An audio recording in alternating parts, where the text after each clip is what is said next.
So let's work this one out. You joke about the fact that your life is over once you're married, but theirs is literally over once they are married. Let's get our heads around this formula. Question 1. So as young as 5 multiplied by 2, they are neglected from school. Innocence ripped from their equation so that they could be squared into their pervasion. They must learn how to satisfy the needs of a man twice, thrice, or dare I say more times their age. Now, what's the answer? Question 2. A girl living in poverty is 2.5 times more likely to be married in her childhood than any of us would. I need you to calculate, how is that fair? What's the answer? Question 3. 15 million girls this year will be married before their 18th birthday. How many years of education, work life and other options have been subtracted? Now that's a hard one. What's the answer? Question 4. 1 in 4 women aged 20 to 24 worldwide were child brides. So if we were living in a poverty-stricken country, how many girls in this room would be considered child brides? What's the answer? Question 5. Child brides have a high percentage of being less likely to stay in school. I would now like you to add in the percentage of the number of child brides that are more likely to be victims of domestic violence. What's the answer? Question 6. If X equals the number of girls that are more likely to die in pregnancy and childbirth, then tell me, why is this still happening? I've been sitting here trying to work this one out, but all my outcomes seem to be incorrect. The world keeps getting this wrong, and I even double check. We still seem to be neglecting the most obvious answers in front of us. We're failing. Hi everyone, and welcome back to the Behind the Netra YouTube channel. As many of you might know, a lot of the poetry I write is aimed to tackle the ongoing gender issues going on in our society. A lot of these gender issues remain taboo subjects in our society, especially amongst the South Asian community. Now today's video is going to be discussing the issue of child brides. It's astonishing that even today in 2017, 15 million girls will be married before the age of 18. And just to put that in perspective, that's 28 girls every 1 minute and 1 every 2 seconds. Now one of the big questions is, why is child marriage still happening? Now one of the main reasons is because of the ongoing son preference amongst many of the communities that practice child marriage. The issue of son preference is something I talk about a lot in my poem Queens and Corpses, which came from my master's research on female infanticide in Punjab. Hence why I'm wearing today's t-shirt, because all of these issues, child marriage, female infanticide, come back to this idea of saving the girl child. Now these young girls are often seen as economic burdens amongst their families, so to marry them off quite early is seen as passing that burden on.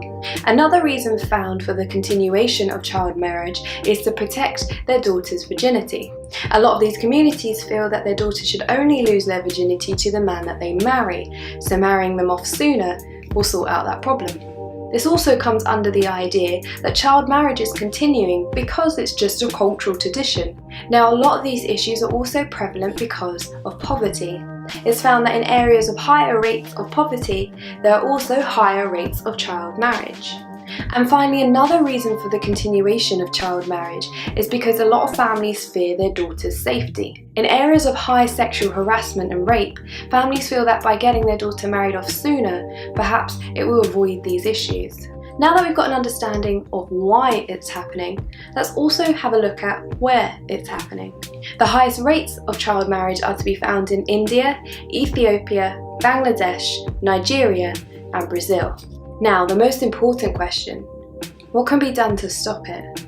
For some time now, I've been supporting a charity called Girls Not Brides. You've probably seen the hashtag floating around on social media. Now, Girls Not Brides talks about a number of macro and micro approaches to tackle child marriage. Now, number 1 is to work with the girls directly, empower them, educate them, provide them with opportunities for that better life.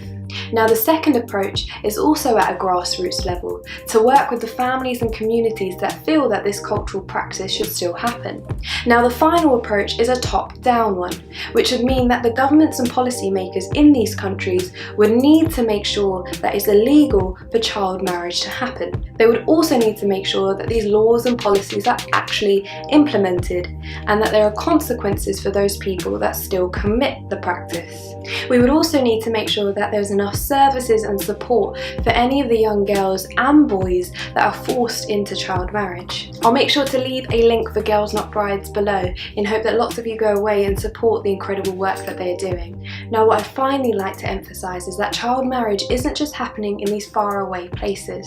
Child marriage is also happening much closer to home. Many young girls, even here in the UK, are forced to go back to their home countries to get married at such a young age. A lot of them think they're going away on holiday or just going abroad and have no idea what is waiting for them on the other side. Now, this is where educators or anyone that works with young people play a very important role. Make sure to listen out for any suspicious conversations or any strange behaviour, and make sure you look into the safeguarding policies that your workplace has in regards to helping young people that might be going through any of these issues. Now, today's poem looks at exactly that issue. So this is called Child Bride. Henna patterns wrapped around her wrists like handcuffs. It was too late for her to stand up. Her fate had been decided. All the guests had been invited. She had a slight smile on her face. Not too much, they said. Just tilted ever so slightly to the side as if her smiles are beginning to fall off her face. Congratulations to our new bride. Tonight, wipe the tears before the blood dries, they said. White sheets, leave some proof amongst his bed, they said. Scars will heal, but shame will never fade away. We saved our Izzat. Let's celebrate. She was a male altar bride. Her parents licked the envelope and put the stamp on. Don't ride bikes, be careful of how you sit, and don't wear tampons. That's how little girls lose their virginity, they said. White sheets, leave some proof amongst his bed. Her parents are her protectors. They should be trusted. She was just 16, GCSEs done and dusted. Educated girls can earn a bigger dowry, you know. But don't get too smart though. Now she has her satin pinned to her skin. Women commenting that she's looking too thin. She's barely grown into her body. What do you expect now that she sits up on a fake throne, their perfect object? Her lenga tied so tight you'll never hear her scream. Maybe when it's all done she'll still have some night left to dream. She danced and danced in circles till the tears came. It won't be long till her school friends forget her name. By the time they finish their degree she'll be on her third child. No time to waste, give her in-laws a grandchild.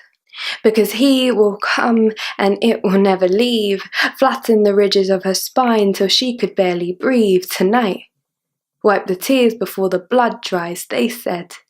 White sheets leave some proof amongst his bed, they said.